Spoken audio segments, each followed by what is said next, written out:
Okay.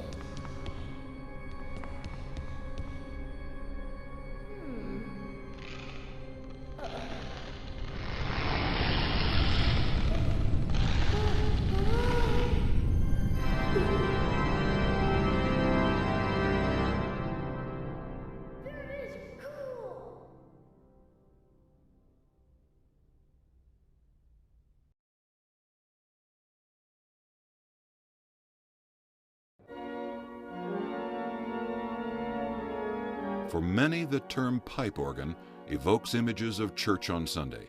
But in the 1920s, pipe organs reached a wider audience.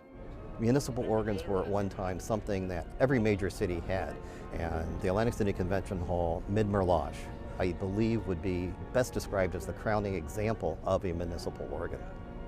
It's the world's largest pipe organ. It's an amazing collection of sounds. It has probably every voice you could ever want to find in an organ. A municipal pipe organ is a fun pipe organ.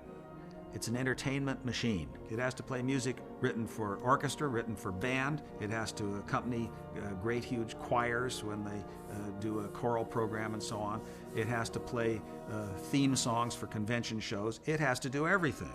So the municipal organ has to have the widest possible variety of tone, and this one certainly does. Most municipal halls at that time had pipe organs installed. It was a matter of prestige, really. So when City A got a new building and a new pipe organ, then City B did likewise. In Atlantic City, this magnificent building really would have been considered incomplete if a pipe organ were not actually installed in it by one of the era's foremost organ builders. They built this hall, and they needed some instrument that would fill this with music. I think that the hall itself, the organ in it, the other organ in the ballroom, which is a large instrument in itself, deserves to be preserved as a part of our heritage. People weren't afraid to dream and really push the envelope in both engineering, when you look at this building, and in taking a craft that was hundreds of years old at that point and taking it to new levels of how they could use an instrument to fill a space like this. The convention hall organ has more than 33,000 pipes at last count, making it more than 10 times the size of the average church organ. Its design, both traditional and progressive, embraces vital aspects of multiple schools of organ building. The instrument has maintained its global appeal and stature for over 3/4 of a century. Organists who've had the chance to play it agree. It's a veritable laboratory for musical experiment and innovation. The design of the organ console is such that you can get to all of the pedals and to all of the stop tabs, and there are some 1,250 of them.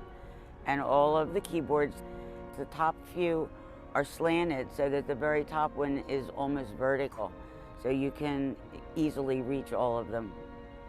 The organ behind me has 33,000 pipes, and every single one of them was made by hand. They would have to have been made by hand 500 years ago, and they'd have to be made by hand now the exact same way they were 500 years ago. When you have something that is this personal to its creator, and this specific to its place of origin, it is a genuine work of art. When I was first asked to go look at the Atlantic City organ, I didn't know what I was going to find. I assumed, as many people do, that it might be just a big white elephant, a giant sort of strange conglomeration of things that really makes only sense as being the world's largest. Well, that's not true at all. When I went through the organ in great detail, I found a magnificent musical instrument, beautifully designed, beautifully made with the finest materials, a real serious musical architecture. And it's a great instrument, but it also is an exciting one. I've been very lucky in my career to have the chance to do a consulting study of both of the really giant organs, the famous Atlantic City organ and the Wanamaker department store organ in Philadelphia. They're both magnificent. I approached them both, by the way, thinking they might be white elephants, but they aren't. Now, the interesting thing about the Wanamaker job is that it has taken off. It's being restored. It's very popular. It's become a very successful musical instrument and a wonderful attraction for the store and for the city of Philadelphia. So it serves in a way as a model for what could happen in Atlantic City. The Atlantic City Convention Hall organ was an instrument similar to what people have seen in their churches, but on a gargantuan scale.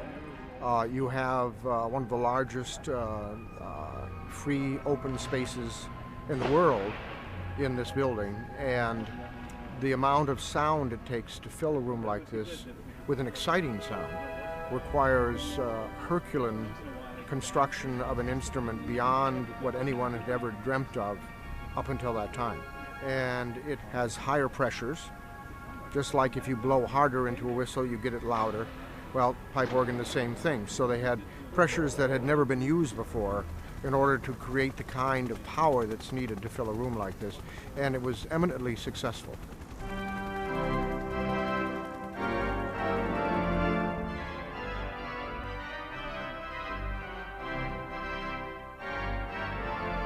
Just the enormity of what is inside the walls of Convention Hall is unbelievable. When I was here as a 16-year-old, we had 13 grand pianos connected to the organ. We had 13 trap sets with drums, cymbals, gongs, bird whistles, even sheets of thunder, all kinds of percussions, glockenspiels, marimbas, vibraharps, xylophones, and so forth. Any strings that you'd ever want to hear on an organ were on this organ. The flutes, there's a myriad of them. All the trumpets you'd ever want. You have different volume trumpets. You have trumpets, you have the ophicleide, which is under what we call 100-inch wind pressure. And when you hear those pipes go, any other trumpets that you would ever have heard on an organ are obliterated. The strings are so lush, it sounds like symphony orchestras. The sound of the pedals thunders from all areas. The emotional element that you can get through this organ, whether it's a march or a church hymn or a lullaby, goes from the loudest type of sound that you can hear in order to fill the room to putting a child to sleep with just a very, very beautiful small violin. And so it encompasses all the sounds that you can ever think of.